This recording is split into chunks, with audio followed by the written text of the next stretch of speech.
Muy bien. Vamos a continuar. Este es un evento muy importante, 1958, Maurice Müller, con la colaboración de otros médicos como es Snyder, Billy Neger, Al Gower y el profesor Band, que sale aquí en la imagen, fundaron la organización o el grupo de estudio para la fijación interna de las fracturas. Se llama la organización AO, que hoy en día es nuestro ente mundial, ¿no? Todo buen traumatólogo pertenece o es miembro de la AO, ¿no? Es como el Vaticano para los católicos, pues para nosotros el AO es nuestro ente matriz, de donde surgen toda la filosofía AO, todos los principios y el manejo que uno le brinda a las lesiones musculoesqueléticas, ¿no? Entonces es una organización muy, muy importante. Y les presento la portada del libro que vamos a manejar durante este semestre, que es el libro que se titula Traumatología y Ortopedia para el grado en medicina, ¿sí? Este es un libro que tiene muchas cosas a favor para ustedes. Es un libro que ha sido diseñado exclusivamente para estudiantes de medicina. Es un texto que ha sido diseñado, impreso y distribuido en español. Tiene por detrás una gran editorial en ciencias médicas, que es editorial Elsevier, ¿no? Y el texto no está muy antiguo y es del 2015. Obviamente que con los años va ganando algo de antigüedad. Me imagino que muy pronto ya deberían sacar una segunda edición.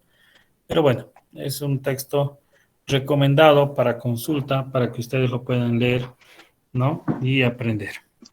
Este texto lo van a encontrar en la plataforma de la universidad, ¿no? Cuando entran al Moodle, como lo hacían antes, ahí van a encontrar el enlace para descargarlo directamente de mi nube. Yo lo tengo almacenado en mi nube personal. Entonces, cuando ustedes entran y cliquean y descargan ahí, lo están haciendo de mi nube. Así que no les va a pedir contraseñas, no les va a pedir absolutamente nada para descargar y tampoco se van a bajar virus, ¿no? Eso es. No sé si hasta aquí tienen alguna pregunta, jóvenes, o todo está bien.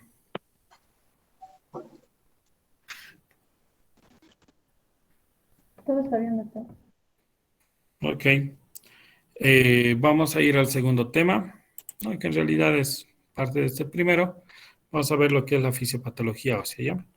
Deme un par de minutos, voy a traerme un poquito de agua para continuar. ¿Listo? Sí, doctor.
Listo, jóvenes, ya estamos de regreso.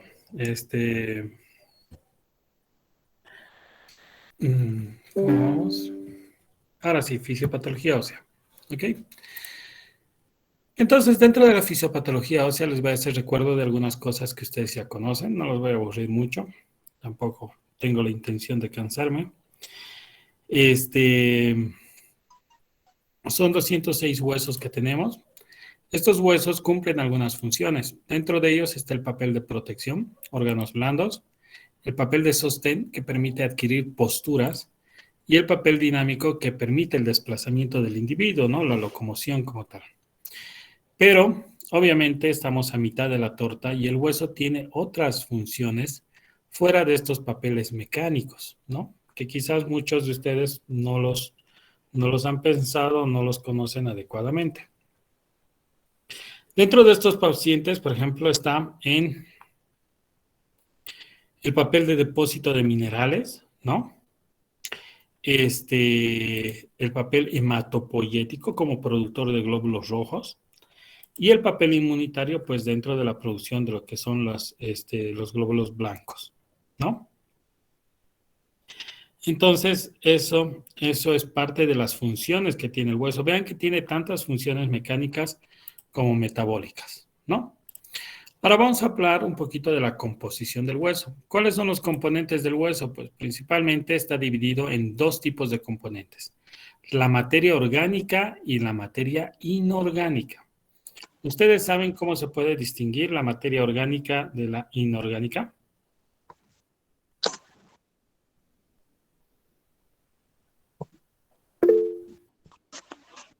¿Qué dicen?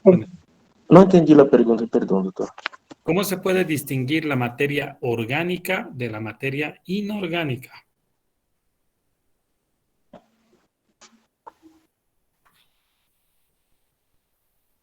Doctor, ¿Nadie? la materia Sí, orgánica lleva carbono. muy bien, Antoinette. La materia orgánica, que también se conoce como química, bioquímica, química de la vida o la química del carbón. La materia orgánica lleva en su estructura lo que es el CHON, si se acuerdan, carbón, hidrógeno, oxígeno y nitrógeno, ¿no? Entonces, eso es algo que ha llevado incluso en el colegio y no se olviden. Como materia inorgánica, el hueso contiene la hidroxiapatita y el fosfato tricálcico, además de sales como el carbonato de calcio y otras. Toda la materia inorgánica ocupa el 70% del tejido óseo. El restante 30% son de materia orgánica. De estos, el 29% son componentes extracelulares, como el colágeno tipo 1, los glucosaminoglucanos, las glucoproteínas y los proteoglicanos. Y tan solo, incluso menos del 1% de elementos celulares, ¿no? Como los osteocitos, osteoblastos, osteoclastos, ¿no? Muy bien. Fuera de los componentes, vamos a hablar de algo que es muy importante y aquí creo que me deben prestar especial atención. ¿Por qué? Porque esto es clave en el momento que hablemos de reparación del hueso, de consolidación ósea, de pseudoartrosis. Es un concepto bastante útil y necesario, ¿ya? Vamos a hablar de la osteogénesis, pero vamos a hablar de la osteogénesis de tipo endocondral, no la intramembranosa. En la osteogénesis endocondral tenemos un molde de cartílago óseo, el cual, y este es un evento muy importante, le llega una arteria, que es la arteria nutricia, y con ella nace lo que es el foco primario de osificación, ¿no? Ese molde de cartílago hialino empieza a transformarse en hueso. Posteriormente le llegan capilares o vasos a las epífisis, a los extremos del hueso, y eso va a dar lugar a los centros secundarios de osificación, ¿no? Entonces vean lo importante que es este evento. A medida que el hueso va madurando y va creciendo, pues va a quedar una zona muy cerca de los extremos de crecimiento óseo, que esta se conoce como cartílago de crecimiento. Ustedes lo conocen como cartílago de crecimiento.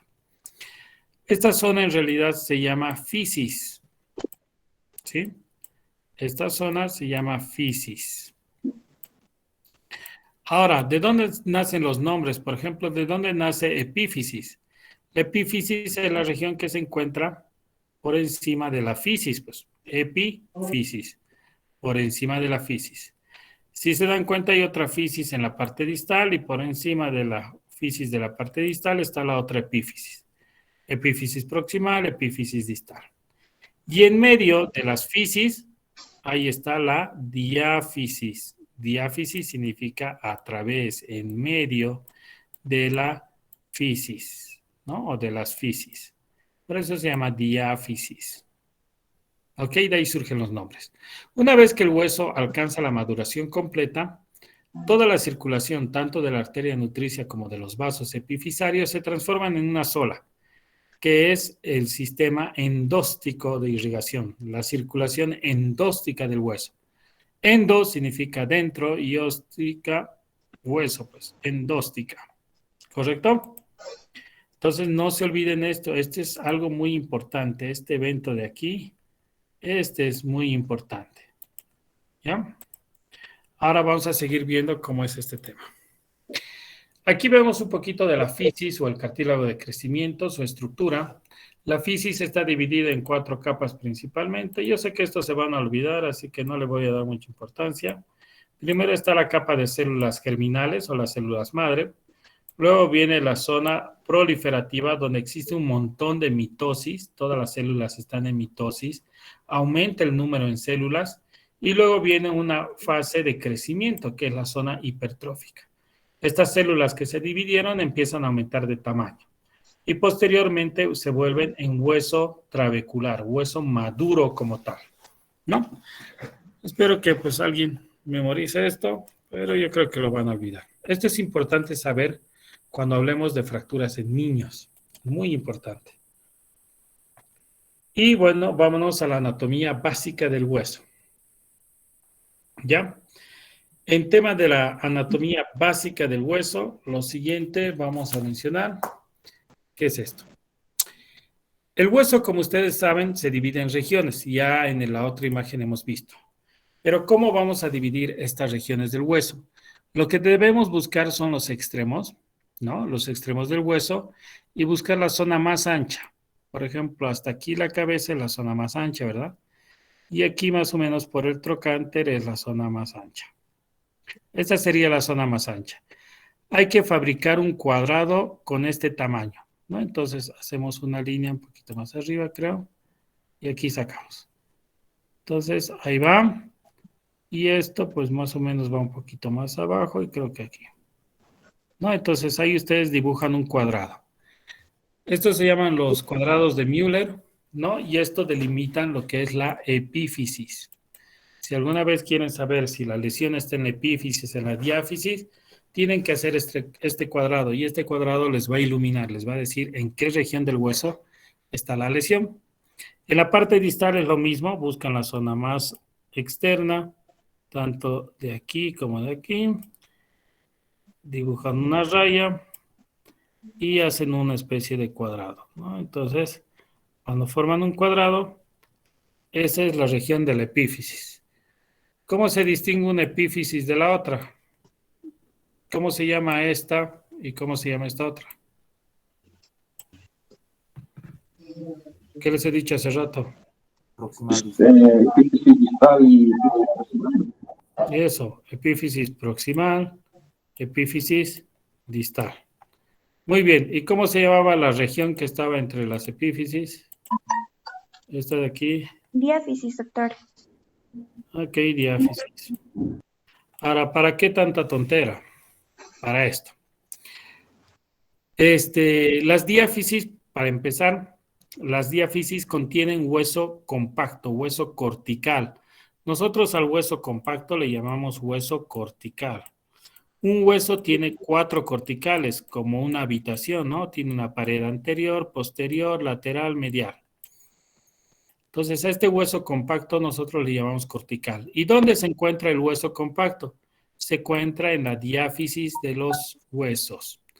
¿Cómo está organizado este hueso compacto? Está organizado por osteonas, que ustedes seguramente los conocen como sistemas de Havers, que es una conformación concéntrica de los osteocitos, rodeando un paquete vascular, ¿no? Un vaso, una arteria y una vena. Esto ocupa los 2/3 internos del hueso. Y luego tenemos lo que es en forma de empalizada. Tenemos en forma de empalizada el tercio externo. Los osteocitos están formados como una empalizada. Esa es la conformación del hueso cortical o del hueso compacto, ¿no? Nosotros le llamamos cortical. Y pues la diáfisis, adicionalmente al hueso cortical, también tiene lo que es la médula amarilla. La médula amarilla está conformada principalmente por ácidos grasos. Correcto. Ahora, vámonos a los extremos. Los extremos tienen otro tipo de hueso. El tipo de hueso que contienen es el hueso esponjoso o hueso trabecular. Nosotros le llamamos esponjoso nomás, no le cambiamos el nombre. Ahora, ¿qué tiene de importante ese hueso esponjoso, no? Se encuentra exclusivamente en las epífisis, en los extremos de los huesos. Y pues contiene la médula ósea roja. Y la médula ósea roja pues tiene esto de importante, que es la encargada de producir las células sanguíneas. Los glóbulos rojos, los glóbulos blancos, las plaquetas, ¿no? Eso es. ¿Hasta ahí se entiende? ¿Hay alguna duda? No, doctor, está claro. ¿Todo claro? Sí. Ya. Ahora vamos a ver qué tan claro estaba todo. Vamos a hacer un caso clínico, ¿no? De la siguiente manera. Con este conocimiento van a saber para qué diablos sirve que ustedes conozcan dónde hay hueso cortical, dónde hay hueso esponjoso, qué tipo de médula tiene. Es precisamente para esto. Caso clínico. Paciente femenino, 70 años, quien se encuentra en su domicilio, ¿no? Al ir a la sala de su domicilio, la paciente se tropieza con la alfombra y cae al piso. Cuando se encuentra en el piso, la paciente refiere dolor a nivel de la raíz de la extremidad inferior derecha y además no puede incorporarse, no puede ponerse de pie. Después de 2 horas de mantenerse en el piso, los hijos llegan al domicilio y la encuentran botada en el piso. Inmediatamente uno de los hijos la levanta, la sube a su vehículo y la transporta hacia el hospital más cercano. Durante el transporte, la paciente empieza a presentar dificultad respiratoria, disnea, taquicardia y taquimia. Pregunta: ¿cuál es el posible diagnóstico de esta paciente? ¿Sí? ¿Y qué es lo que ha pasado para que no pueda respirar adecuadamente, para que tenga dificultad, disnea, taquicardia, taquimia? ¿Qué dicen?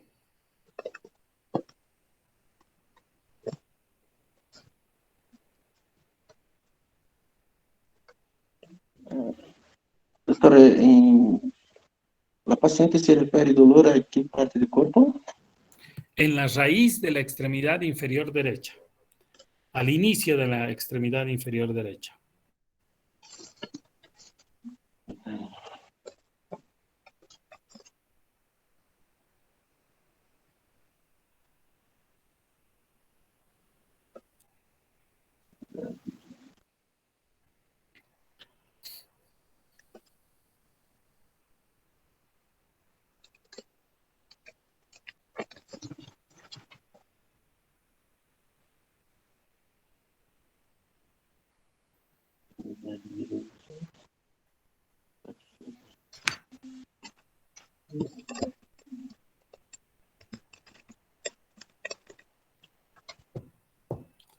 ¿Cómo es que dicen?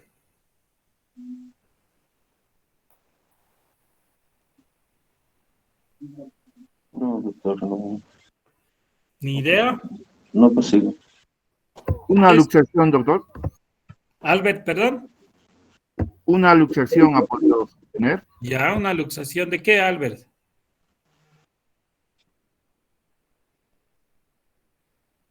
Algo se ha debido luxar, pero ¿qué cosa?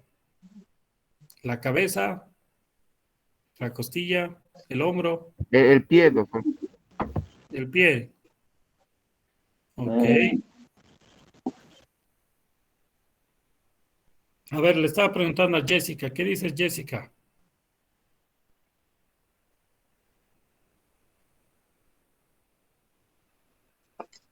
No dice nada, ya se ha salido de la clase. Vamos a anotar. Aquí estoy, doctor. Sería fractura ¿Fractura de qué? del fémur. Del fémur. Ya. ¿Y por qué no puedes respirar? ¿Por la fractura del fémur? Usted dijo que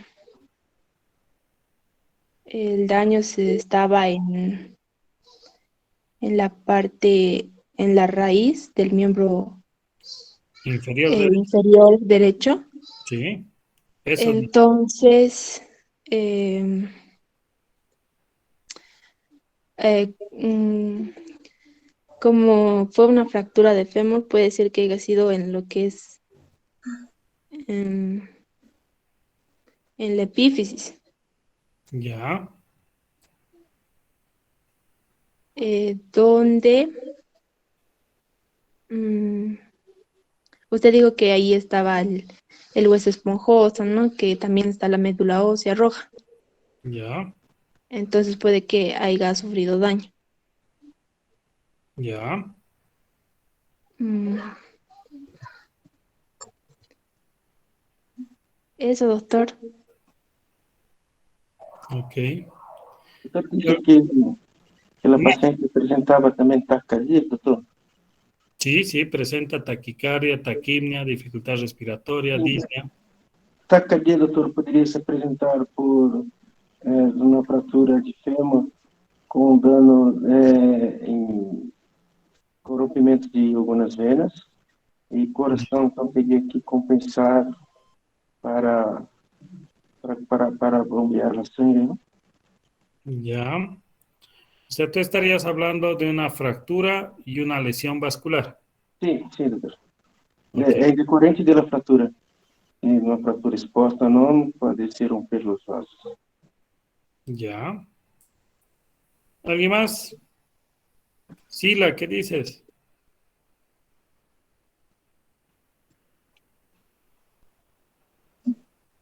Fractura, doctor. También opino lo mismo que mis compañeros. Ya. ¿Y por qué le cuesta respirar? ¿Por la fractura?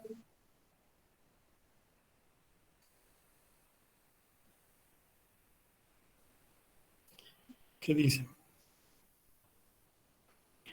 ¿Por qué tiene esa dificultad respiratoria?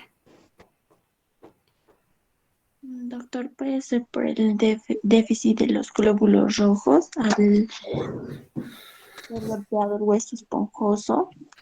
Ya. ¿Tú crees que le va a venir déficit así de rápido?